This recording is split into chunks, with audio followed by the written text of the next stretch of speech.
আসসালামু আলাইকুম এভরিওয়ান। তো কৃষিগুচ্ছের ফাইনাল সাজেশন ক্লাসে তোমাদের সবাইকে স্বাগতম। তো আজকের এই পর্বে আমরা আলোচনা করব তোমাদের রসায়ন ফাইনাল সাজেশন নিয়ে। তো তোমরা একটু পুরো ভিডিওটা সময় নিয়ে দেখবা। আজকের এই ক্লাসটা যদি ভালো করে দেখতে পারো, আমি আশা করি আজকের এই ক্লাস থেকে তোমাদের কৃষিগুচ্ছের যে 20টি প্রশ্ন আসবে কেমিস্ট্রি অংশটা থেকে, এই 20টি প্রশ্নই তোমরা কমন পেতে পারো যদি আমার কথাগুলো তোমরা সুন্দরভাবে শুনতে পারো, এবং আমি যে তোমাকে পরামর্শগুলো দিব এগুলো অবশ্যই তোমাকে পয়েন্ট করে রাখতে হবে। এবং তুমি শেষ যে সময়টা রয়েছে, তুমি যদি এই যে সাজেশনটা দিচ্ছি এটা যদি 8 থেকে 10 দিনও ভালো মতো পড়াশোনা করো, অবশ্যই তুমি রসায়ন অংশে 20-এর মধ্যে 20 তুলতে পারবা। তো আসো আমি একটু করে শুরু করি। তো প্রথমে আমি যে চ্যাপ্টার দিয়ে শুরু করব সেটা হচ্ছে গুণগত রসায়ন। আমি সবগুলো চ্যাপ্টার নিয়ে আলোচনা করব।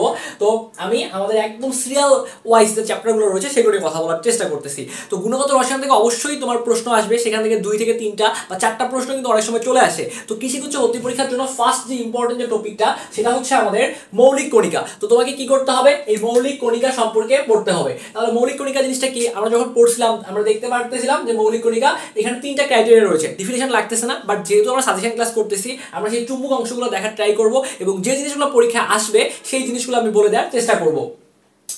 এই মৌলিক যে কণিকা রয়েছে এটাকে আমরা 3টা ভাগে ভাগ করতে পারি। একটা হচ্ছে আমাদের স্থায়ী মৌলিক কণিকা, একটা অস্থায়ী মৌলিক কণিকা, এবং আরেকটা হচ্ছে কম্পোজিট কণিকা। তোমার পরীক্ষা এখান থেকে সবচেয়ে বেশি যে প্রশ্নটা আসবে সেটা হচ্ছে নিচের কোনটি স্থায়ী মৌলিক কণিকার উদাহরণ, নিচের কোনটি অস্থায়ী মৌলিক কণিকার উদাহরণ, অথবা নিচের কোনটি কম্পোজিট কণিকার উদাহরণ। পরীক্ষায় সবচেয়ে বেশি যেটা আসে সেটা হচ্ছে নিচের কোনটি কম্পোজিট কণিকার উদাহরণ, এটা সবচেয়ে বেশি আসে। তো এটার দুটো এক্সাম্পল মনে রাখবা, একটা হচ্ছে আলফা কণা আর একটা হচ্ছে ডিউটেরন। এই দুটো সব সময় পরীক্ষা আসে। এবং এছাড়াও তোমরা জানো যে আমাদের যে স্থায়ী মৌলিক কণিকাগুলো রয়েছে এর মধ্যে কি রয়েছে? ইলেকট্রন রয়েছে, প্রোটন রয়েছে এবং নিউট্রন রয়েছে। তো এই যে আমাদের ইলেকট্রন, প্রোটন, নিউট্রন রয়েছে, এই জিনিসটার ভর কত এটা তোমাকে পড়তে হবে। তারপর হচ্ছে চার্জ কত এটা পড়তে হবে। আমি ইলেকট্রন কোথায় থেকে পাই, তারপর নিউট্রন কোথায় থেকে পাই, তারপরে হচ্ছে যে তোমার প্রোটন কোথায় থেকে পাই। এই জিনিসগুলো কিন্তু তোমাদের কৃষি ভর্তি পরীক্ষার জন্য খুবই ইম্পর্টেন্ট। তো এই জায়গাগুলো তোমরা একটু দেখবা। অর্থাৎ স্থায়ী মৌলিক কণিকা যেটা রয়েছে এই জায়গাটায়, এই স্থায়ী মৌলিক কণিকাগুলার তোমরা বৈশিষ্ট্য যে জিনিসগুলো রয়েছে, বৈশিষ্ট্য আমি একটু লিখে দিচ্ছি। তো এই জিনিসটা ভালো করে দেখবা। অর্থাৎ এখানে ইলেকট্রন সম্পর্কে পড়বা, প্রোটন সম্পর্কে পড়বা এবং হচ্ছে নিউট্রন সম্পর্কে পড়বা। এই 3টা জিনিস যদি পড়তে পারো আশা করি এখান থেকে প্রশ্নগুলো চলে আসবে। তো এরপরে সবচেয়ে যে ইম্পর্টেন্ট যে জিনিসটা, মনে করো তোমাকে একটা জিনিস বলবে, ধরো তোমাকে এখানে বললো অক্সিজেন। অক্সিজেন আমরা কত জানি? এখানে থাকে 8, এখানে হচ্ছে 16, আর এখানে মনে করো আমি 2 দিয়ে দিলাম, চার্জ দিয়ে দিলাম। তো এইখানে যদি আমি প্রশ্ন করি যে অক্সিজেনের এখানে প্রোটন সংখ্যা কত, এটা তোমাকে পারতে হবে। যদি বলি যে অক্সিজেনের ভর সংখ্যা কত, বা যদি বলি যে অক্সিজেনের নিউট্রন সংখ্যা কত, বা অক্সিজেনের চার্জ কত এখানে, তো এই টাইপের যে প্রশ্নগুলো রয়েছে দেখো আমি একটু লিখে দিয়েছি তোমাদেরকে যে ইলেকট্রন, প্রোটন, নিউট্রন সংখ্যা নির্ণয় করা শিখতে হবে। তাহলে প্রথমে তোমাকে পড়তে বললাম কি, যে পরমাণু সম্পর্কে পড়তে বললাম, এবং সেখান থেকে কি চলে আসলো আমাদের যে ইলেকট্রন, প্রোটন, নিউট্রন সংখ্যা সম্পর্কে ডিটেইলস পড়তে বলছি, এবং এরপরে পড়তে বলছি তোমাকে যে কিভাবে তুমি ইলেকট্রন, প্রোটন এবং নিউট্রন সংখ্যা নির্ণয় করবা। তো এই জিনিসটা যদি পড়ে যেতে পারো এই অংশটা কিন্তু তোমার টোটালি কভার আপ হয়ে যাচ্ছে।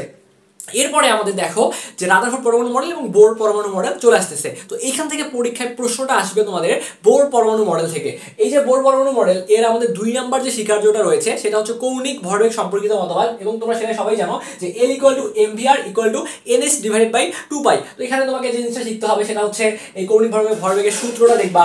এরপরে তোমাকে যদি বলা হয় এইচটা কি, এইচ হচ্ছে প্ল্যাঙ্কের ধ্রুবক, প্ল্যাঙ্কের ধ্রুবকের মান কত, এই জিনিসগুলো সুন্দরভাবে দেখে নিবা।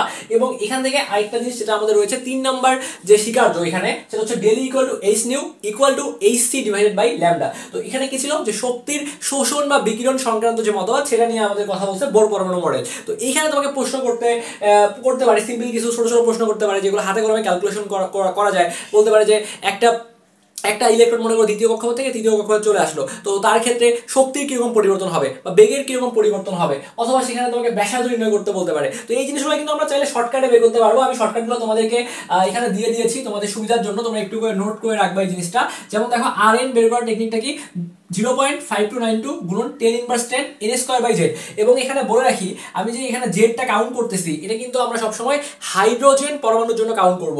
তো যেহেতু হাইড্রোজেন পরমাণুর ক্ষেত্রে আমরা সবাই জানি জেড এর মান 1। জেড মানে কি এখানে ভাইয়া? জেড মানে হচ্ছে এখানে পারমাণবিক সংখ্যা, অর্থাৎ প্রোটন সংখ্যা যে জিনিসটা এটাকে কিন্তু আমরা পারমাণবিক সংখ্যা বলি। তো এখানে জেড হচ্ছে আমাদের পারমাণবিক সংখ্যা। তো জেড এর মান যদি এখানে 1 বসিয়ে দাও তাহলে শুধু n² থেকে যাচ্ছে। তারপরে যখন বেগ বের করবা তখন সূত্রটা দেখো 2.18 × 10⁶ জেড ডিভাইডেড বাই এন।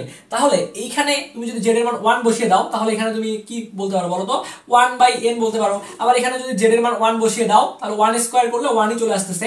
তো তো তো তোমরা এখানে ভাইয়া জেড আকারে লিখতে পারো অথবা 1 আকারে লিখতে পারো, কারণ আমরা যখন এই ধরনের প্রবলেমগুলো করব আমাদের প্রশ্নের মধ্যে সবসময় দেখবা যে হাইড্রোজেন পরমাণু এই কথাটা উল্লেখ করে দেওয়া থাকবে। তো এই শর্টকাটগুলো কাজে লাগিয়ে আমরা বোর পরমাণু মডেল থেকে যে ম্যাথগুলো আসতে পারে সেগুলো আমরা খুব সহজে করে ফেলতে পারবো। এরপর আসো আমাদের এখান থেকে যেটা পড়তে হবে সেটা হচ্ছে আইসোটোপ, আইসোটোন এবং হচ্ছে আইসোবার। আরেকটা জিনিস রয়েছে আইসো ইলেকট্রন। তো প্রথমেই যেটা পড়বো সেটা হচ্ছে আইসোটোপ। আইসোটোপ মানে কি ভাইয়া, দেখো লাস্টে প আছে, এই প দিয়ে মনে রাখতে পারো প্রোটন সংখ্যা সমান। তারপরে কি আইসোটোন লাস্টে দন্তন্য আছে, তার মানে আইসোটোন মানে কি নিউট্রন সংখ্যা সমান। এগুলো তোমরা সবাই জানো, এগুলো নিয়ে আমি খুব বেশি কথা বলবো না। এরপরে দেখো যে আইসোবার, লাস্টে বার আছে, বার মানে কি এখানে ভর সংখ্যা সমান হবে। তো তোমাকে এখানে প্রশ্নগুলো কিরকম আসবে, যেহেতু আমি বারবার করে বলতেছি তোমাদেরকে কৃষিগুচ্ছ ভর্তি পরীক্ষার প্রশ্নগুলো অনেক সহজ হবে। তুমি যদি একটু অ্যানালাইসিস করে পড়ে যেতে পারো অবশ্যই তুমি কৃষিগুচ্ছ ভর্তি পরীক্ষায় একটা চান্স নিশ্চিত করতে পারবা। তো এখানে বলবে তোমাকে যে নিচের কোন দুটি মৌল আইসোটোপ, নিচের কোন দুটি মৌল আইসোটোন এবং নিচের কোন দুটি মৌল আইসোবার, এই টাইপের প্রশ্নগুলো এখান থেকে বেশি আসবে। এরপরে দেখো কোয়ান্টাম সংখ্যা। আমরা সবাই জানি যে 4 ধরনের কোয়ান্টাম সংখ্যা রয়েছে, প্রধান কোয়ান্টাম সংখ্যা, সহকারী কোয়ান্টাম সংখ্যা, স্পিন কোয়ান্টাম সংখ্যা এবং লাস্ট হচ্ছে চুম্বক কোয়ান্টাম সংখ্যা। এখান থেকে প্রশ্নগুলো যেরকম আসে নরমালি সেটা তোমাকে বলতে পারে যে এই যে কোয়ান্টাম সংখ্যাগুলো এটার কিছু স্পেশাল বৈশিষ্ট্য রয়েছে, কিছু নাম রয়েছে, এই জিনিসগুলো তোমরা অবশ্যই একটু করে দেখে রাখবা এখান থেকে। এবং সবচেয়ে ইম্পর্টেন্ট যে ব্যাপারটা হচ্ছে তোমাকে বলবে, মনে করো তোমাকে বললো যে n = 4, n = যদি 4 হয় তাহলে l এর মান কত। n মানে কি প্রধান কোয়ান্টাম সংখ্যা, তোমাকে এখানে l এর মান বের করতে বলতেছে, সহকারী কোয়ান্টাম সংখ্যার মান বের করতে বলতেছে, অথবা তোমাকে চুম্বক কোয়ান্টাম সংখ্যার মান বের করতে বলতে পারে। এগুলো হচ্ছে বাচ্চা টাইপের প্রশ্ন, কিন্তু এগুলো আসার চান্স আছে। বাট এর বাইরে যে জিনিসটা আসবে এখান থেকে আমি একটু সুন্দর করে বলে দেই। এই কোয়ান্টাম সংখ্যা থেকে 4টা শর্টকাট রয়েছে। কিরকম আমি একটু বলার চেষ্টা করি তোমাদেরকে। 1 নাম্বার মনে করে বললো যে তোমাকে বললো যে n তম শক্তি স্তরে যদি তোমাকে বলে অরবিটাল সংখ্যা কতটি, কি বললাম n তম শক্তি স্তরে অরবিটাল সংখ্যা কতটি, এটা বের করা শিখবা। 2 নম্বর হচ্ছে n তম শক্তি স্তরে তোমাকে যদি বলে যে ইলেকট্রন সংখ্যা কতটি, এটা বের করতে পারতে হবে। অথবা বলতে পারে যে n তম শক্তি স্তরে তোমার n তম উপশক্তি স্তরে অরবিটাল সংখ্যা কতটি, এবং n তম উপশক্তি স্তরে তোমাকে যদি বলে যে ইলেকট্রন সংখ্যা, অর্থাৎ সব জায়গায় অরবিটাল এবং ইলেকট্রন সংখ্যা বের করে ফেলতে পারে বলতে পারে। তো এই জায়গাটার জন্য যে 4টা শর্টকাট রয়েছে এই 4টা শর্টকাট একটু দেখে যাবা। আশা করি তোমরা এই জায়গাগুলো থেকে প্রত্যেকটা পয়েন্ট থেকে তোমার প্রশ্ন কমন চলে আসবে। আর তোমরা যারা ভাইয়া এই যে জিনিসগুলো আমি বলতেছি আমি তো এখন শেষ করিনি, সবগুলো জিনিস আমি তোমাদেরকে বুঝাই দিব, বাট তোমরা যা চাচ্ছ যে এই সবগুলো জিনিস ওয়ান শট ক্লাসের মাধ্যমে শেষ করে যাবা, বা 8 থেকে 10 দিনের একটা প্রিপারেশন নিয়ে তোমরা এই কৃষি গুচ্ছের মধ্যে রসায়ন যে অংশটা রয়েছে এখান থেকে 20 এর মধ্যে 20 তোলার তোমাদের টার্গেট যাদের রয়েছে তারা কিন্তু চাইলে আমাদের ফাইনাল সাজেশন ক্লাসে ভর্তি হয়ে যেতে পারো। আমাদের আজকে থেকে ক্লাস শুরু হবে, আমরা আজকে থেকে ক্লাসগুলো তোমাদেরকে প্রোভাইড করা শুরু করব। তো আমরা ওয়ান শট ক্লাস তোমাদেরকে দিব, যেই ক্লাসগুলো তোমরা যদি শেষ সময় করে যেতে পারো তোমাদের এই যে কৃষি গুচ্ছের যে অংশটা রয়েছে, রসায়ন যে অংশটা রয়েছে, এখান থেকে অবশ্যই তোমরা 20 এর মধ্যে 20 কমন পাবা। এবং আমাদের কোর্স ফি রাখছি আমরা মাত্র 300 টাকা। যারা ভর্তি হতে চাও তারা আমাদের এই যে হোয়াটসঅ্যাপ নাম্বার দেওয়া আছে 01317132318, এই নাম্বারে হোয়াটসঅ্যাপে কন্ট্যাক্ট করে ভর্তি হয়ে যেতে পারো। তো সেটা বড় ব্যাপার না, আমাদের যে মূল পয়েন্টে ছিলাম সেখানে আমরা আবারও ফিরে আসি। এরপরে আসো যে বর্ণালীবীতি যে আমাদের অংশটা, এটা কিন্তু ভাইয়া আমাদের কৃষিগুচ্ছ ভর্তি পরীক্ষার জন্য খুবই ইম্পর্টেন্ট একটা টপিক, এবং এইখান থেকে প্রত্যেকটা বছরই প্রশ্ন চলে আসে। তোমাকে বলতে পারে যে আমাদের যে দৃশ্যমান যে আলো রয়েছে এই দৃশ্যমান আলো তরঙ্গ দৈর্ঘ্য কত, এটা তোমাকে জানতে হবে। তারপরে বিভিন্ন যে কালারগুলো রয়েছে সেগুলো দেখবা। এবং বর্ণালীবীতি তোমাকে দেখো যে ইম্পর্টেন্ট সূত্রটা রয়েছে 1/λ = RS 1/n1² - 1/n2²। এখানে n1 মানে কি শর্টকাট মনে রাখবা, n1 মানে হচ্ছে ছোট মান, n2 মানে হচ্ছে বড় মান। এখন এখান থেকে প্রশ্ন আসতে পারে RS এর মান কত, অর্থাৎ রিডবার্গ ধ্রুবকের মান কত। আমরা সবাই মুখস্থ করছিলাম যে 10 96 78। আমি একটু লিখে দিই তোমাদেরকে রিডবার্গ ধ্রুবকের মানটা, এটা পরীক্ষায় এমসিকিউ আকারে আসবে 10 96 78, ঠিক আছে, পার সেন্টিমিটার। 10 96 78 পার সেন্টিমিটার, তাহলে এটা আমরা পার সেন্টিমিটার রাখছি। আর যদি মিটারে রাখতে চাও সেই ক্ষেত্রেও কিন্তু তোমরা রাখতে পারবা যে 1.09678 গুণন 10⁷, ঠিক আছে, মিটার, এত মিটার। এটা হচ্ছে পার সেন্টিমিটার রাখছি, এটা পার মিটারে তোমরা রাখতে পারো। তো চাইলে এই জিনিসগুলো তোমরা একটু সুন্দর মতো দেখে যাইতে পারো, কারণ এগুলো তোমাদের এমসিকিউ থেকে কিন্তু ভাইয়া চলে আসবে। এরপরে আসো যেটা আমি বলতে চাচ্ছিলাম যে এখানে প্রশ্নটা কিভাবে আসবে। প্রশ্ন বলে যে মনে করো একটা ইলেকট্রন 2 নম্বর শক্তি স্তর থেকে 3 নম্বর শক্তি স্তরে স্থানান্তরিত হলো, সেক্ষেত্রে তরঙ্গ দৈর্ঘ্য কি হবে, এবং এই যে তরঙ্গ দৈর্ঘ্যটা আসতেছে মানে ল্যামডার যে মানটা আসতেছে এর কালারটা কি হবে বা কোন অঞ্চলে পড়তেছে, এটাও কিন্তু চাইলে তুমি বের করে ফেলতে পারবা। তো এই জিনিসগুলো এখান থেকে পড়ে যাওয়া, অবশ্যই এখান থেকে প্রশ্ন কমন চলে আসবে। এরপরে এই গুণগত রসায়ন থেকে যেটা পড়বো সেটা হচ্ছে আয়ন শনাক্তকরণ, অবশ্যই পড়তে হবে, ঠিক আছে।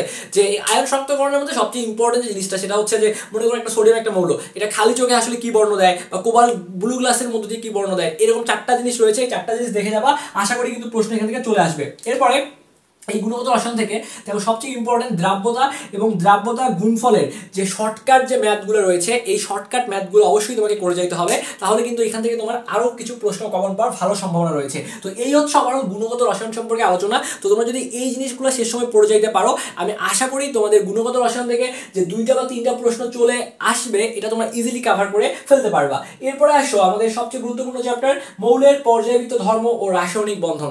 এই চ্যাপ্টার নিয়ে প্যারা খাওয়ার কোনো কারণই নাই, আমি তোমাদেরকে যে সাজেশনটা দিচ্ছি জাস্ট এতটুকু ফলো করো, ইনশাআল্লাহ এখান থেকে যে 3টা বা 4টা প্রশ্ন আসবে তুমি ইজিলি কমন পাবা। এখান থেকে প্রথমেই পড়বা হচ্ছে এস বলক মৌল, পি বলক মৌল, ডি বলক এবং হচ্ছে এফ বলক। কি পড়বা আমি বলে দিচ্ছি, এস, পি, ডি এবং এফ। যদি প্রশ্ন করি আমি তোমাকে যে এস বলক মৌলের সংখ্যা কয়টা, তাহলে তোমাকে পারতে হবে যে এস বলক মৌলের সংখ্যা ভাইয়া হচ্ছে কয়টা, এস বলক মৌল হচ্ছে 14টা। যদি বলি যে পি বলক মৌলের সংখ্যা কয়টা, পি বলক মৌলের সংখ্যা হচ্ছে 36 মানে 36টা। তারপরে যদি বলি যে ডি বলক মৌলের সংখ্যা কয়টা, ডি বলক মৌলের সংখ্যা কয়টা বলো তো, ডি বলক মৌলের সংখ্যা হচ্ছে 41টা। এবং এফ বলক মৌলের সংখ্যা কয়টা, এটা হচ্ছে আমাদের 27টা। তাহলে কোন বলকে কয়টা করে মৌল রয়েছে এইটা আগে দেখবা। এরপরে এই চ্যাপ্টার থেকে যে প্রশ্নটা 100% আসবে সেটা হচ্ছে সংকরায়ন। এই সংকরায়নে অনেকেই ভয় পাও, আমি তোমাদেরকে ভাইয়া বলছিলাম যে সংকরায়ন তো বের করা যায়, বাট আমি তোমাদেরকে একটা বক্স করে দিয়েছিলাম, এই বক্স থেকে আমি তোমাদেরকে শেখাইছিলাম সংকরায়ন নির্ণয়, তারপর হচ্ছে বন্ধন কোণ নির্ণয়, আকৃতি নির্ণয়। এখান থেকে মাস্ট একটা প্রশ্ন আসবে। ধরো তোমাকে প্রশ্নটা কিভাবে করবে, তোমাকে বলবে পানি, তোমাকে বলবে যে পানি, এই পানির মধ্যে কি ধরনের সংকরণ দেখা যায়, তাহলে এই পানির মধ্যে সংকরণ দেখা যায়, আমরা পড়াইছিলাম তোমাদেরকে যে sp3 সংকরণ দেখা যায়। এবং প্রশ্ন করবে, এটা একটা প্রশ্ন।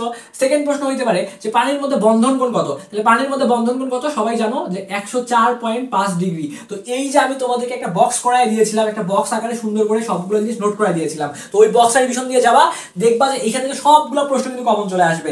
এরপরে আমি দেখো বলছি বিভিন্ন পর্যায়বৃত্ত ধর্ম, যেমন মনে হচ্ছে আয়নীকরণ শক্তি, তড়িৎ ঋণাত্মকতা, এই টাইপের যে পড়াশোনাগুলো রয়েছে এইগুলো একটু করে দেখে যাওয়া, যে কোন দিকে গেলে আকার বাড়তেছে, কোন দিকে গেলে আকার কমতেছে, এটা দেখবা। এবং সবচেয়ে ইম্পর্টেন্ট যে জিনিসটা, যদি এটাও পড়ে যেতে পারো, এখান থেকে প্রশ্ন কমন চলে আসবে, সেটা হচ্ছে ব্যতিক্রম। সেটা হচ্ছে কি পড়বা ভাইয়া, ব্যতিক্রমগুলো এখান থেকে দেখে দেওয়া। ব্যতিক্রম কিরকম, যেমন আমি তোমাদেরকে পড়াইছিলাম যে আয়নীকরণ শক্তির মধ্যে ব্যতিক্রম কোথায় রয়েছে, এই যে নাইট্রোজেন এবং হচ্ছে অক্সিজেন এখানে ব্যতিক্রম রয়েছে, ঠিক আছে, এবং বেরিলিয়াম এবং বোরন এখানের মধ্যে ব্যতিক্রম রয়েছে। তো এই যে ব্যতিক্রমগুলো রয়েছে এগুলো অবশ্যই দেখে যাবা, এখান থেকে প্রশ্ন আসবে। এরপরে দেখো যেটা বলছি যে গ্রুপ পরিচিতি, তোমাদের এই যে মৌলের পর্যায়বৃত্ত ধর্ম, এখানে গ্রুপ পরিচিতিটা খুবই ইম্পর্টেন্ট। যেমন যদি প্রশ্ন আসে যে 1 নাম্বার আমাদের যে গ্রুপটা রয়েছে, আমরা জানি সবার সব মিলে 18টা গ্রুপ রয়েছে, এই 18টা গ্রুপের মধ্যে প্রথম যে গ্রুপটা রয়েছে, এই প্রথম গ্রুপটাকে কি বলা হয়, এটাকে বলা হয় ক্ষার ধাতু বলা হয়। পরবর্তী যে 2 নম্বর যে গ্রুপ সেটাকে মৃৎক্ষার ধাতু বলা হয়। এরকম ভাবে সবচেয়ে বেশি যেটা আছে সেটা হচ্ছে 16 নম্বর যে গ্রুপ, এটাকে চ্যালকোজেন বলা হয়। 17 নম্বর গ্রুপকে বলা হয় হ্যালোজেন সংগ্রহকারী, ঠিক আছে, হ্যালোজেন গ্রুপ বলা হয়। তাহলে এই যে জিনিসগুলো, এবং 18 নম্বর যে গ্রুপটা আমাদের রয়েছে, সেই 18 নম্বর গ্রুপকে কি বলা হয়, নিষ্ক্রিয় গ্রুপ বলা হয়। পরীক্ষায় তোমাকে প্রশ্ন একটা দিল যে নিচের কোনটি নিষ্ক্রিয় মৌল, তাহলে 18 নম্বর গ্রুপের মধ্যে আমাদের যে মৌলগুলো রয়েছে সেই মৌলগুলোই হবে আমাদের নিষ্ক্রিয় মৌল। তো এইভাবে গ্রুপ পরিচিতিগুলো দেখবা, এবং বিভিন্ন গ্রুপের যে নামগুলো রয়েছে এই নামগুলা পড়তে হবে, এখানে প্রশ্ন চলে আসবে। এরপরে পড়বা কি অভিজাত ধাতু, এই অভিজাত ধাতুকে কি পড়বা, এক্সাম্পল বা উদাহরণ পড়বা, এখান থেকে একটা প্রশ্ন আসবে। মুদ্রা ধাতু কি পড়বা, এক্সাম্পল পড়বা শুধুমাত্র, দেখবা যে এই টপিকগুলো কভার আপ হয়ে গেছে, বেশি কিছু পড়া দরকার নাই। এবং লাস্ট যে জিনিসটা দিয়েছি সেটা হচ্ছে কর্ণ সম্পর্ক বের করা। ধরো তোমাকে একটা মৌল বললো যে সোডিয়াম, এই সোডিয়াম মৌলটার সাথে কোন মৌলের কর্ণ সম্পর্ক রয়েছে, একদম সিম্পল জিনিস, এটা শর্টকাটে বের করা যায়, এই জিনিসটা দেখে নিবা। তারপর যদি বলো যে পটাশিয়ামের সাথে কার কর্ণ সম্পর্ক রয়েছে, এইরকম যে কর্ণ সম্পর্ক যে বের করার যে সিস্টেমটা রয়েছে এটা একবার করে দেখে যাবা, এখান থেকে তোমাদের একটা মার্ক কিন্তু কমন পাওয়ার খুব ভালো সম্ভাবনা রয়েছে। তো আমি গুণগত রসায়ন এবং তোমাদের মৌলের পর্যায়বৃত্ত ধর্ম রাসায়নিক বন্ধন এই দুটো চ্যাপ্টার থেকে যে অংশগুলো পড়তে বলছি এইগুলো যদি পড়ে যাও ইনাফ, আর কিছু পড়তে হবে না। এরপর আসো রাসায়নিক পরিবর্তন। এই রাসায়নিক পরিবর্তন চ্যাপ্টারটা খুবই গুরুত্বপূর্ণ, এবং এখান থেকে তোমরা পিএইচ চিহ্নের একটা ম্যাথ পেয়ে যাবা। এটা তোমাদের প্রত্যেকটা ভর্তি পরীক্ষা আসে, আশা করি কৃষিগুচ্ছ ভর্তি পরীক্ষাও এবার একটা চলে আসবে একটা প্রবলেম। আমি একটু বলি, দেখো প্রথমে পড়বে কি গ্রিন কেমিস্ট্রি নীতি। আমরা জানি যে গ্রিন কেমিস্ট্রির মধ্যে 12টা নীতি রয়েছে, এই 12টা নীতি তোমরা একটু জাস্ট রিডিং দিবা, খুব বেশি কিছু দরকার নেই, জাস্ট রিডিং দিবা। এরপরে বিভিন্ন এককগুলো দেখবা, এই চ্যাপ্টারের মধ্যে বিভিন্ন যে এককগুলো রয়েছে সেই এককগুলো দেখবা, এখান থেকে একটা প্রশ্ন আসতে পারে। এরপরে এখান থেকে যে প্রশ্ন একটা আসবে সেটা হচ্ছে রাসায়নিক সাম্যাবস্থা, অর্থাৎ যে অংশটা আমাদের সবচেয়ে ইম্পর্টেন্ট, কেপি এবং কেসি, ঠিক আছে। এখানে দুইটা পার্ট রয়েছে, একটা হচ্ছে কেপি আর একটা হচ্ছে কেসি। এই কেপি কেসি ম্যাথগুলা দুনিয়ার সবথেকে ইজি ম্যাথ, এবং এই জিনিসগুলো হাতে কলমে ক্যালকুলেশন করা যায়, যেগুলো করা যায়, আমি আবারও বলতেছি, যেগুলো হাতে কলমে ক্যালকুলেশন করা যায় সেইগুলো তোমরা এখান থেকে অবশ্যই পড়ে যাবা, কারণ এখান থেকে 100% প্রশ্ন আসবে। এবং সবচেয়ে দেখো ইম্পর্টেন্ট যে কথাটা বলছি শর্টকাট দেখবা, এবং সম্পর্কটা কি, কেপি এবং কেসির মধ্যে সম্পর্ক হচ্ছে আমরা জানি KP equal to KC R T to the power del n. এই সম্পর্কটা থেকে শর্টকাটে ম্যাথ আসবে। পরীক্ষায় যে প্রশ্নগুলো আসে ম্যাক্সিমাম প্রশ্নগুলো আসে এই শর্টকাটটার উপরে বেস করে। এখন আমাদের যেটা জিনিসটা প্রবলেম হয়, মনে থাকে না যে আসলে প্রথমে কি কেপি হবে নাকি প্রথমে কেসি হবে। অনেকে আবার ভুল করি, প্রথমে লিখি কেসি তারপরে দেখি KP equal to RT to the power del n. তো আমরা এটা ভুলে যাই। তো এটা মনে রাখার জন্য শর্টকাট টেকনিকটা হচ্ছে কি, প্রথমে দেখো পি আছে তারপরে সি আছে, এটা তোমার মনে রাখবা, পিতে পার্সোনাল, সিতে হলো কম্পিউটার। কেপি আর কেসির মধ্যে সম্পর্ক কি, পার্সোনাল কম্পিউটার। ঠিক আছে, শর্টকাটটা মনে রাখবা কি যে কেপি এবং কেসির মধ্যে সম্পর্কটা হচ্ছে পার্সোনাল কম্পিউটার। তার মানে KP equal to KC RT to the power del n. এই টাইপের একটা প্রবলেম তোমার পরীক্ষায় পেতে চলেছো, খুব ভালো করে দেখবা। এরপরে পানির আয়নিক গুণফলটা একটু ভালো করে দেখবা, খুবই সিম্পল টপিক, 2-4টা প্রবলেম আছে এখান থেকে, দেখলে কভার হয়ে যাবে, যেটাকে কেডব্লিউ দ্বারা প্রকাশ করা হয়। হালকা একটু পড়বা, এখান থেকে একটা প্রশ্ন চলে আসবে। সবচেয়ে ইম্পর্টেন্ট যে পার্ট সেটা হচ্ছে পিএইচ নির্ণয়ের শর্টকাট। পিএইচ নির্ণয়ের মধ্যে কিন্তু ভাইয়া অনেকগুলো পোর্শন রয়েছে, অনেকগুলো শর্টকাট রয়েছে। তো এই চ্যাপ্টারটা কিন্তু আমি তোমাদেরকে পড়িয়ে দিয়েছিলাম। যারা ক্লাস করো নাই আমাদের চ্যানেলে যাও, লাইভ সেকশনে যাও, সেখানে আমি পিএসসি এর সবগুলো শর্টকাট কিন্তু হাতে কলমে সমাধান করিয়ে দিয়েছি। তো যারা ওই ক্লাসটা করবা আশা করি পিএসসি এর সবগুলো জিনিস কিন্তু কভার হয়ে যাবে। এবং যারা চাচ্ছ যে ভাইয়া এই সবগুলো জিনিস গোছাই নেবো, বলছিলামই তো আমাদের ক্লাসগুলো রয়েছে, তাহলে সেই ক্লাসগুলো আজকে থেকে শুরু হবে, ওয়ান শট ক্লাস। সেই ক্লাসগুলো তোমরা দেখে যেতে পারো শেষ সময়ের মধ্যে। মাত্র কিন্তু 300 টাকা কোর্স ফি রয়েছে আমাদের এখানে। এরপরে দেখো আমাদের লাশ হাতে লিয়ারের নীতি। তো এই যে লাশ হাতে লিয়ারের নীতি, এটা তোমরা ভাই 9-10 থেকে পড়ে আসতেছো, এটা নিয়ে বেশি কথাবার্তা বলার কিছুই নাই। জাস্ট তোমাদের এখানে সিম্পল কিছু প্রশ্ন করতে পারে, তাপের প্রভাবটা এখানে যে বিভিন্ন যে প্রভাবগুলো রয়েছে, এই ক্রাইটেরিয়াগুলো একটু উপরে দেখে যাবো, কোন দিকে বাড়ে কোন দিকে কমে। তারপর হচ্ছে তাপ উৎপাদী বিক্রিয়ার ক্ষেত্রে কি হয়, তাপ হারি বিক্রিয়ার ক্ষেত্রে কি হয়। এই যে সিম্পল যে ব্যাপারগুলো রয়েছে ভাইয়া, এগুলো যদি দেখে যাও এখান থেকে, আশা করি তোমাদের লাশ হাতে লিয়ারের নীতি ক্লিয়ার হয়ে যাবে। এরপরে আসো পরিবেশ রসায়ন। পরিবেশ রসায়ন চ্যাপ্টারটা দুনিয়ার ইজি একটা চ্যাপ্টার, এবং এই চ্যাপ্টার থেকে সহজ সহজ প্রশ্ন আসে। প্রথমেই যে টপিকটা রয়েছে সেটা হচ্ছে আমাদের দেখো বায়ুমণ্ডল উপাদান। বায়ুমণ্ডল উপাদান 4টা ভাগ করছিলাম আমরা, ওই যে মনে আছে না, ট্রোপোস্ফিয়ার, স্ট্রাটোস্ফিয়ার, মেসোস্ফিয়ার, থার্মোস্ফিয়ার। 1 নম্বর প্রশ্নই আসবে যে বায়ুমণ্ডল বিস্তৃতি কত।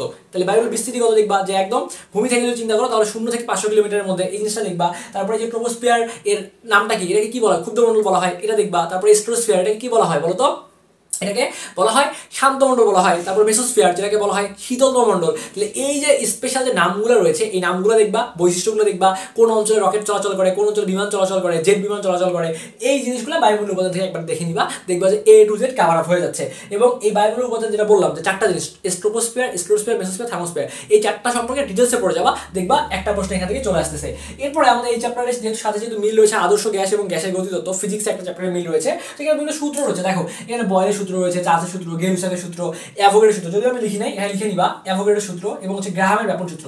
প্রশ্ন আসবে গ্রাহামের ব্যাপন সূত্র থেকে, এটা একটু ভালো মতো দেখবা, এখান থেকে প্রশ্ন বেশি আসে। তো এই সূত্রগুলো দেখবা, যে তোমাকে যদি বলে যে নিজের গুণে বয়েলের সূত্র, বয়েলের সূত্র কি তুমি জানো, যে আয়তন হচ্ছে তাপমাত্রার ব্যস্তানুপাতিক 1/T। তাহলে এখান থেকে কি করা যায়, 1/P। আয়তন হচ্ছে চাপের ব্যস্তানুপাতিক। তাহলে এখান থেকে দেখো বলা যায় P1 আমরা সবাই জানি যে P1 ইকুয়াল টু P2 তাহলে সূত্রটা স্থাপন করলো কার মধ্যে, আয়তন এবং চাপের মধ্যে সূত্রটা স্থাপন করলো। তাহলে আর অপোজিট যে জিনিসটা আছে কি আছে, সেটা হচ্ছে তাপমাত্রা। আমরা জানি যে গ্যাসের চলরাশি 4টা, তাপমাত্রা, আয়তন, চাপ।